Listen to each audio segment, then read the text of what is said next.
Herkese merhabalar. Irmak Örgü İşleri YouTube kanalıma hoş geldiniz. Ünlü bir markanın çanta yapımını sizlerle paylaşacağım. Yapımı çok kolay, çok kullanışlı bir çanta. Günlük kullanabiliriz, plaj çantası olarak kullanabiliriz. Öncelikle çantamızın yanlamasına doğru çalışıyoruz. Kafes şeklinde örüyoruz. Kenar kısımlarında tek parça halinde çantamızı birleştiriyoruz.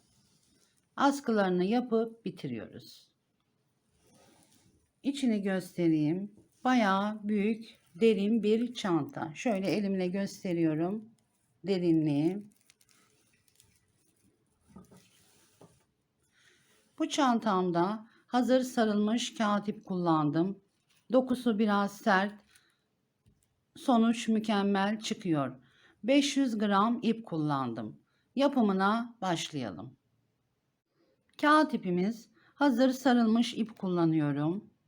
3,5 numaralı tığ.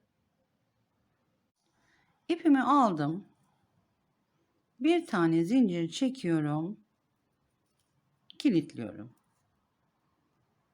1 2 3 4 19 adet zincir çekelim. 19 adet zincir çektim. Son zinciri elimle tutuyorum. 1 2 Fazladan 2 zincir çektim. İpimi tığa almadan 3. zincirin içerisine batırıyorum. Sık iğne yapıyorum. Yanındaki zincirin içerisine batırıyorum. 2 ilmeğimiz var. İkisinin içerisinden geçiriyorum. Sık iğne yaptım. Yanındaki zincirin içerisine batırıyorum. Sık iğne yaptım. Sıranın sonuna geldim.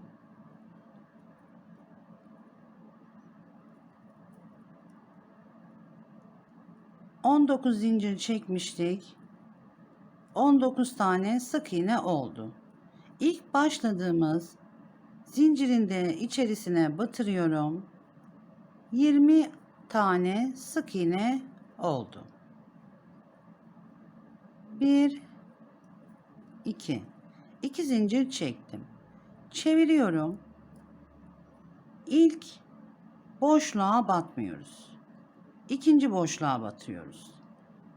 İpimi almıyorum. Tığımı ikinci boşluğa batırıyorum. Sık iğne yapıyorum.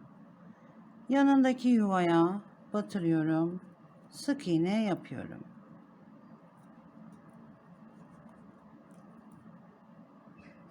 Burada zincirleri de sayı olarak sayıyoruz.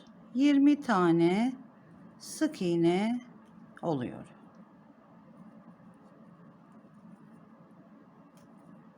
Uç noktaya kadar gelelim. Uç kısma geldim. Son sık iğneyi yapıyorum. 2 zincir çekerek dönmüştük. O noktaya da batırıyorum. Sık iğne yapıyorum. 1 2 zincir çektim. Dönüşlerimiz hep 2 zincir çekerek dönüyoruz. Çeviriyorum. İlk boşluğa batmıyorum. İkinci boşluğa batırıyorum. Sık iğne yapıyorum. Yanındaki yuvaya batırıyorum. Sık iğne yapıyorum.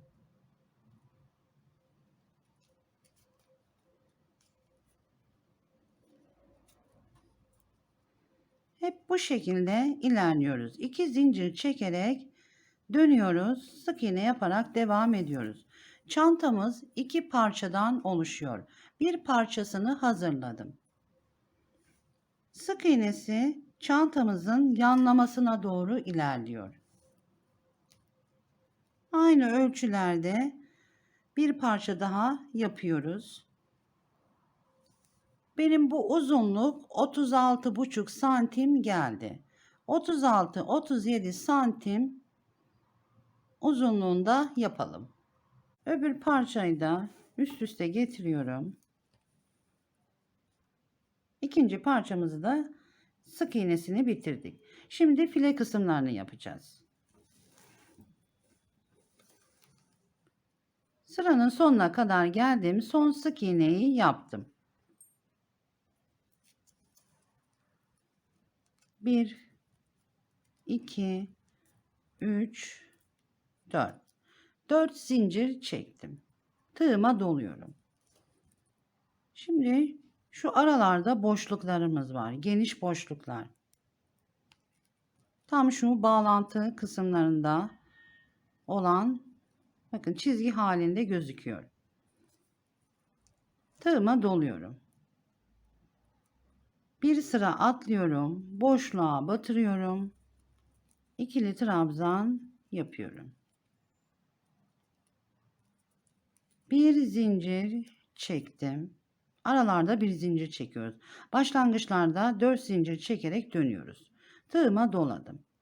Bir sıra atlıyoruz. Bakın. Boşluğa batırıyorum. İkili trabzan yapıyorum. Bir zincir çektim. Doluyorum. Bir sıra atlıyoruz. Boşluğa geliyorum. İkili trabzan yapıyorum.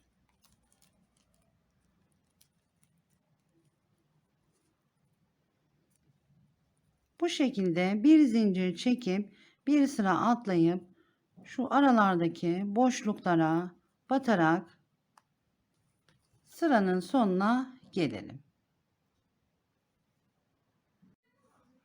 Sıranın sonuna geldim. Tığıma doluyorum. Boşluğa batırıyorum. İkili trabzan yaptım. Bir zincir çekiyorum. Tığıma doluyorum. Tam şu uçtaki noktaya batırıyorum. İkili trabzan yapıyorum. 1, 2. 1, 2, 3, 4. 4 zincir çektim. Çeviriyorum. Tığıma doluyorum. Trabzanın tepe noktasına batırıyorum. İkili trabzan yapıyorum. 1, 2. Bir zincir çekiyorum. Doluyorum.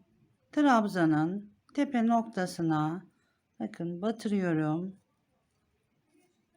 İkili trabzan yapıyorum. Bir zincir doluyorum. Trabzanın tepesine batırıyorum. İkili trabzan yapıyorum. Bu şekilde uç noktaya gelelim.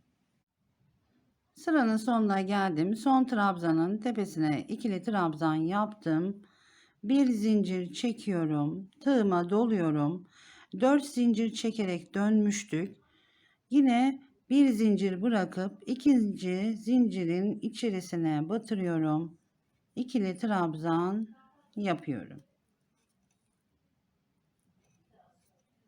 1, 2, 3, 4. 4 zincir çektim. Çeviriyorum. Tığıma doluyorum. İlk trabzanın tepe noktasına batırıyorum. İkili trabzan yapıyorum. Bir zincir çektim. Doluyorum. Trabzanın tepesine batırıyorum. İkili trabzan yapıyoruz. Aralarda bir zincir, dönüşlerde 4 zincir çekerek yapıyoruz. İstediğim uzunluğa gelene kadar ilerleyeceğim. Bu şekilde yapalım. Çantamızın ikinci parçası da bitti. Üst üste getiriyorum. Sık iğneden sonra 15 sıra ördüm. Orijinalinde de 15 sıra. Burada ipimiz ince ise 16-17 sırada olabilir. Ölçümünü veriyorum. 36,5, 14 inç. Genişliğini ölçüyorum. 36,5 genişliğiydi. Kenar işlemini yapacağız. Kenar işlemine başlamadan önce hafif bir ütü yaparsak güzel olur. Çantamızın kenar yan tarafını yapıyoruz. Orijinalinde 6 santim genişliğinde. İpimi aldım. Bir zincir çekiyorum, kilitliyorum. Çok sıktırmayalım. Buraya da bir sık iğne yapacağız. 9 zincir çekiyorum. 1 2 3 4 5 6 7 8 9. 9. zincirde parmağımla tutuyorum. 1 2 zincir fazladan çektim. Tuttuğum zincirin içerisine batırıyorum. 2 ilmeğim var. İkisini birden çekiyorum. Sık iğne yaptım. Yanındaki zincirin içerisine batırıyorum. Sık iğne yaptım. Her zincirin içerisine sık iğne yapıyoruz.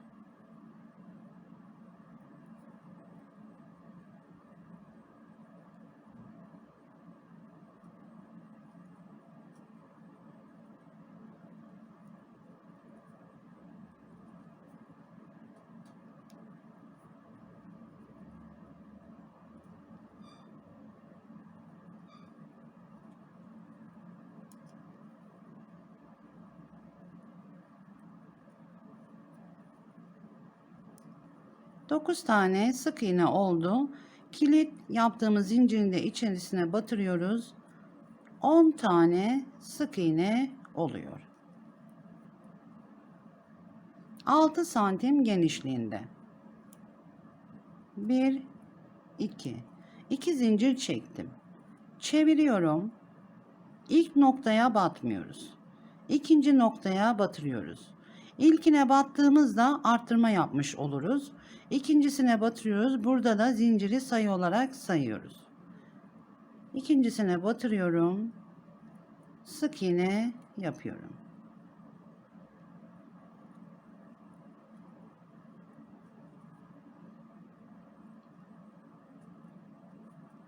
Zincirlerle beraber 10 tane sık iğne oluyor.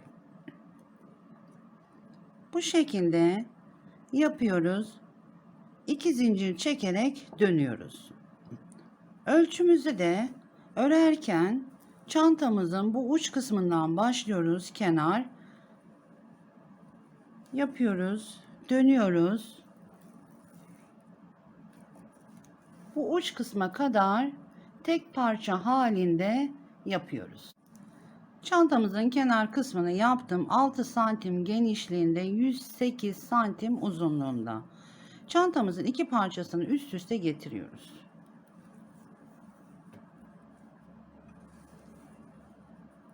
Ucundan, tam uç kısmından tutuyorum. Örerken de hep bu şekilde ölçerek ördüm. Çeviriyorum.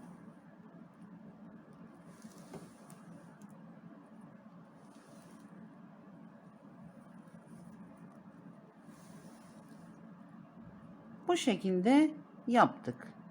Şimdi kenarlarını birleştireceğiz. Bir tane zincir çektim. Çantamın tam uç kısmından tığımı geçiriyorum. Kenar işlemi yaptığımız sık iğnenin de tam uç kısmından tığımı geçirdim.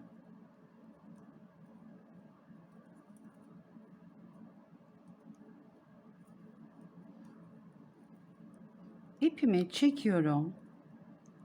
Sık iğne yaptım.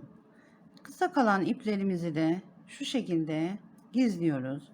Tam kafesin ortasından, şu zincir kısımlarına batmıyorum. Tam iç kısmından tığımı geçirdim. Sık iğnenin de tam karşılıklı gelecek şekilde ilmeğin içerisinden tığımı geçiriyorum. Kısa kalan iplerimizi de alıyorum. içerisinden geçirdim. Sık iğne yaptım. Yine kafesin içerisinden geçiriyorum. Karşısına gelecek ilmeğin içerisinden geçirdim. Sık iğne yaptım. Bir tane daha batırıyorum. Onun karşısına gelecek ilmeğin içerisinden tığımı geçirdim. İpimi çekiyorum. Sık iğne yaptım. 3 tane sık iğne yaptım. Öbür kafese geçiyorum. İçinden geçirdim. Onun karşısına gelecek ilmeğin de içinden tığımı geçiriyorum. İpimi çekiyorum. Sık iğne yapıyorum. Bir tane daha batırıyorum. 2. Bir tane daha batırıyorum. Tam karşısına gelecek şekilde iplerimizi de şu şekilde gizliyoruz. İpimi çekiyorum. Sık iğne yaptım. Öbür kafese geçiyorum. İçinden geçirdim. Onun karşısına gelecek ilmeğini de içerisinden geçiriyorum. İpimi çekiyorum. Sık iğne yaptım. Bir tane daha batırıyorum.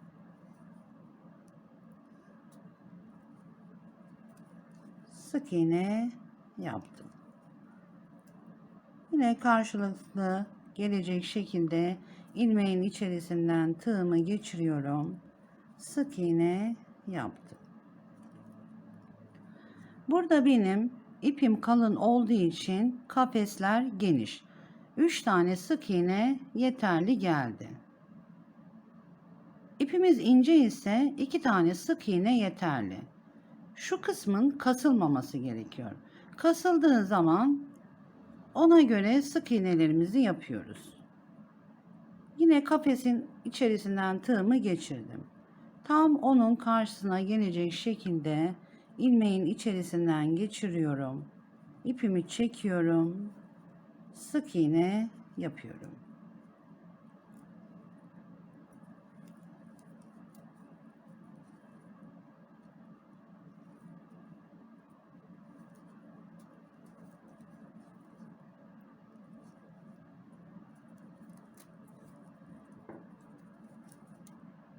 Bu şekilde geliyoruz. Burada da sık iğnelerin tam karşılıklı gelecek şekilde sık iğne yaparak uç noktaya gelelim. Uç noktaya yaklaştım. Bakın, hiçbir kasılma yok. Çok hoş oldu. Şöyle göstereyim.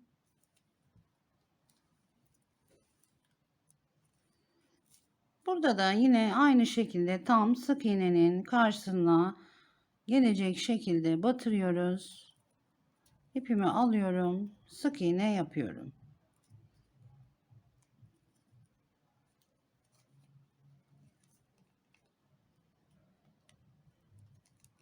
Uç noktaya geldik. Batırıyorum. Onun karşısına gelecek şekilde ilmeğin içerisinden geçirdim. Sık iğne yaptım. Farklı bir şey yapmıyoruz. Aynı şekilde devam ediyoruz. Dönüşümüzü yapıyoruz. Yanındaki boşluğa batırdım. Onun karşısına gelecek ilmeği batırıyorum. Bakın, dönüşümüzü sağladık. Burası bizim taban kısmı. Taban kısmını yapıyoruz. Burada da aynı şekilde boşlukların tam karşılıklı gelecek şekilde batırıyoruz. İpimizi çekip sık iğne yapıyoruz.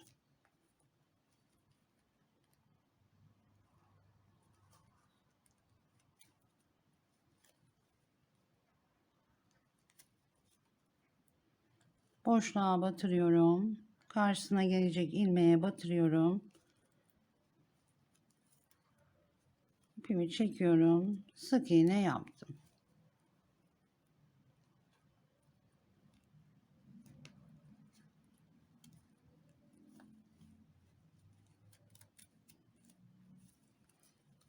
Bakın, bu şekilde Her boşluğa karşısına gelecek şekilde batırıyoruz. Birleştirerek uç kısma geliyoruz. Çantamızın kenar kısımlarını birleştirerek uç kısma geldim. Kafeslerin içerisine üçer tane sık iğne, ipimiz ince ise 2 tane sık iğne yapmamız yeterli. Sık iğnelerin de tam karşısına gelecek şekilde ilmeklerimiz birer tane yaparak geldik. Burada şunu belirtmek istiyorum. Kenar kısmını ölçüsünü alırken etrafında dolanarak ölçüsünü almıştık. Birleştirirken burada benim 2 sıra eksik geldi. Yine aynı şekilde uç kısımlarından zincirle başlayarak sık iğne yaparak 3 sırayı tamamladım. Bu şekilde eksik gelmişse tamamlayabiliriz. Tekrar baştan söküp yapmamıza gerek yok. Şimdi birleştiriyorum.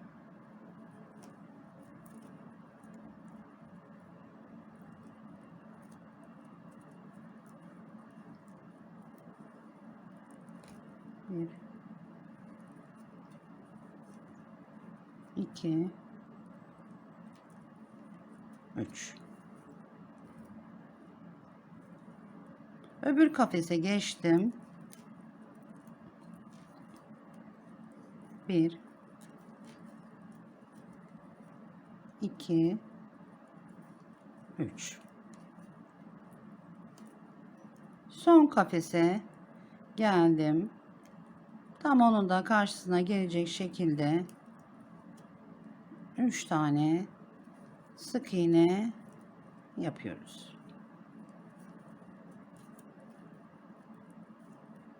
Tam uçtaki zincirin içerisine battım. Sık iğnenin de tam uç kısmından tığımı batırıyorum. Sık iğne yapıyorum. Bir tane zincir çektim. İpimi burada kesiyorum. İpimizi de gizleyeceğim. Şimdi öbür parçasını da aynı şekilde kenar kısmına getirip bir zincir çekerek başlangıçta aynı şekilde devam ediyoruz. Çantamızın kenarlarını birleştirdikten sonra modelde çantanın üst kısmında bir sıra sık iğne yapılmış. Modele uygun olarak yapıyoruz. Bir tane zincir çekiyorum, kilitliyorum. İlk kafesin içerisinden tığımı geçirdim. İplerini de şu şekilde alıyorum, gizliyorum. Bir tane sık iğne yaptım. Bir tane daha batırıyorum. 2 tane sık iğne. Bir kez daha batırıyorum. 3 tane sık iğne yaptım. Buradaki kafes biraz geniş olduğu için 3 tane sık iğne yeterli geldi. Yanındaki kafese batırıyorum. 1 2 2 tane yeterli geldi. Kafesin büyüklüğüne, küçüklüğüne göre burada sık iğneleri kendimize göre ayarlayabiliriz. Yanındaki kafese geldim. 1 2. Yanındaki kafese geldim. 1 2. 2 tane sık iğne yaptım. Bu şekilde sıranın sonuna kadar gelelim. Uç noktaya geldim. Bakın çok hoş oldu. Son kafesi yapıyorum. 1 2. 2 tane sık iğne yaptım. Burası bizim birleştirme noktamız. Atlıyorum, çeviriyorum. Hemen baştaki ilk sık iğnenin tepe noktasına batırıyorum. Sık iğne yapıyorum. Yanındaki sık iğnenin içerisine batırıyorum. Sık iğne yapıyorum. Yanındaki boşluğa batırıyorum. Farklı bir şey yapmıyoruz. Yine her boşluğa sık iğne yaparak devam ediyoruz. Bakın. Bu şekilde dönüyoruz. Buradaki kafeslerin de içine sık iğne yaparak başlangıç noktasında bitiriyoruz. Çantamızın askısını yapıyoruz. Ben bir tane yaptım, hazırladım. İki ucundan da uzun bir ip bıraktım. Dikmemize yardımcı olacak. Burada zincirimizi çektiğimizde, askımızı yaptığımızda kendi kolumuzda deneyerek yaparsak daha belirleyici olur. Benim ölçüme göre yaptığım askı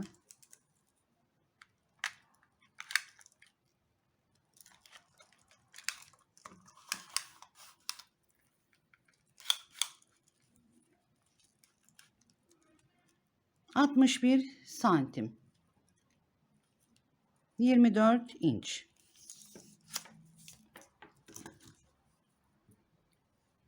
Askı için 90 adet zincir çektim. Ucunda ip bıraktım dikecek kadar.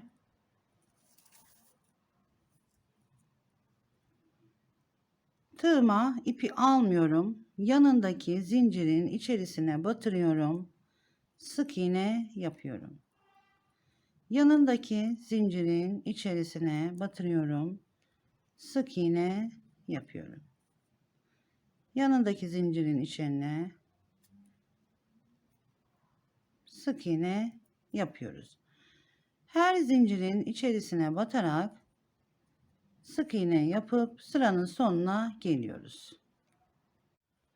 Sık iğne yaparak sıranın sonuna geldim.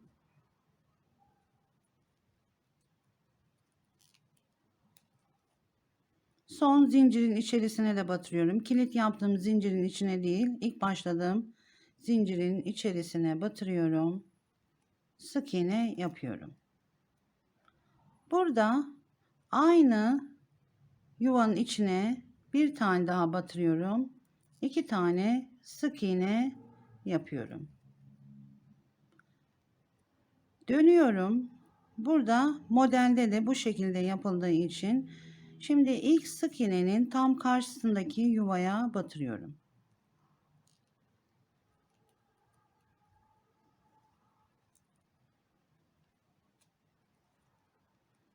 Oval bir görünüm oluyor.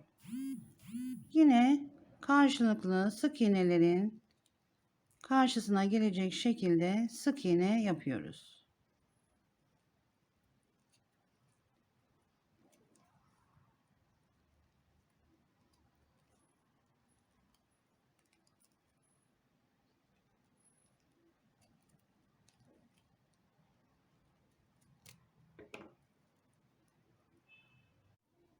Uç noktaya geldim.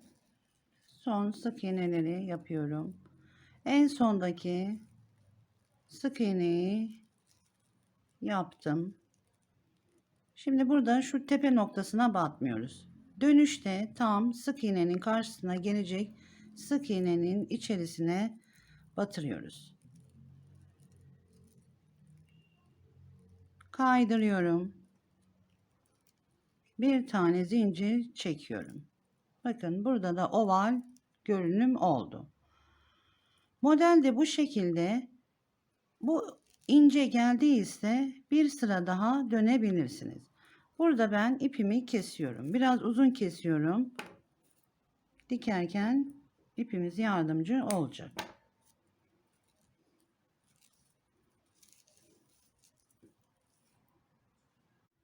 Çantamızın askısını tam ortalıyoruz. Bir tarafını diktim. Bakın. Kenarlardan 6 kafes ayırıyorum. 1, 2, 3, 4, 5, 6. İşaretle belirledim. İpimizi uzun bırakmıştık. İğneden geçirdim. Tam 7. kafesin ortalıyorum. Tam köşe kısmından iğnemi geçirdim.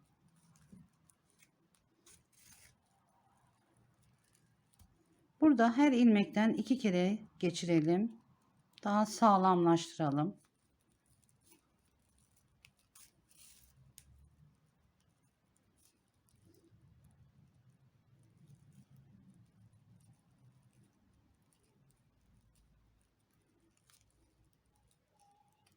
Tam köşelerden de geçirip tam ortalıyoruz.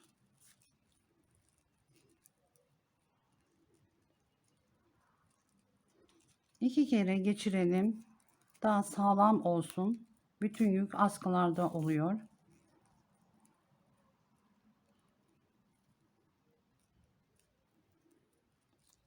Şimdi şu uç kısımlardan da ilmeklerin içerisinden geçiriyoruz.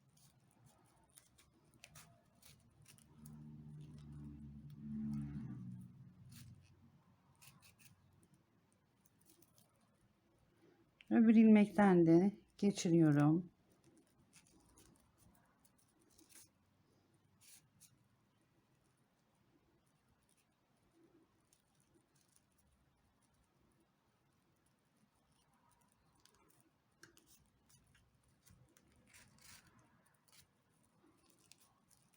Bakın bu şekilde yapıyoruz. Sonra ipimizi gizleyeceğiz.